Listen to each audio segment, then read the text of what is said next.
I'd like to talk about pipe smoking in our Christmas culture while enjoying a pipe.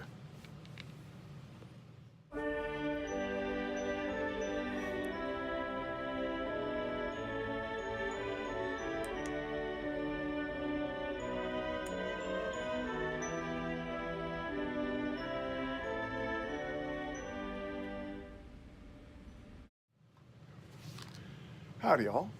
Virginia Piper here. I started off this series by stating that Christmas and pipes go well together. You know, a lot of imagery associated with the holiday came at a time when pipe smoking was associated with home, warmth, and family. When I was growing up, seeing characters smoking a pipe never really grabbed my attention. The practice was still common in the 1970s, but when I took up the hobby, or lifestyle, an interest was kindled, so to speak. I'll start off by talking about two movies, White Christmas and Holiday Inn. It's very easy to confuse these films. They both involve showbiz guys taking their show on the road to a hotel out in the middle of nowhere. And both feature the song White Christmas.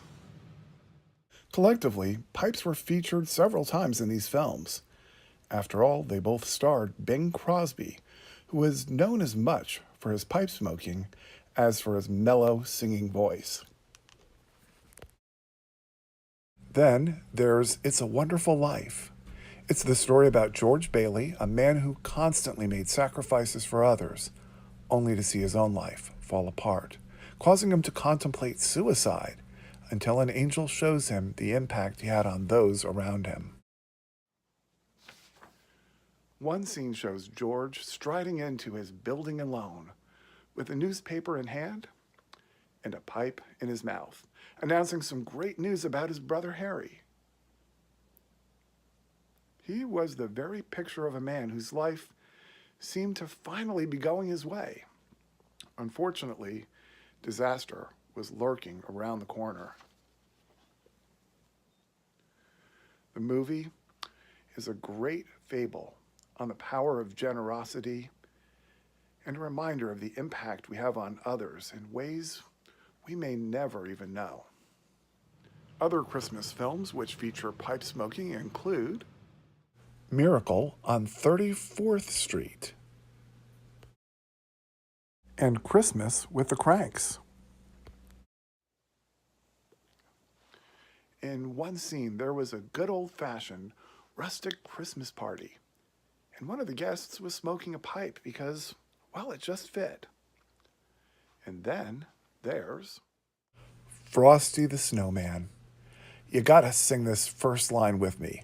Frosty the Snowman was a jolly, happy soul, with a corncob pipe and a button nose and two eyes made out of coal.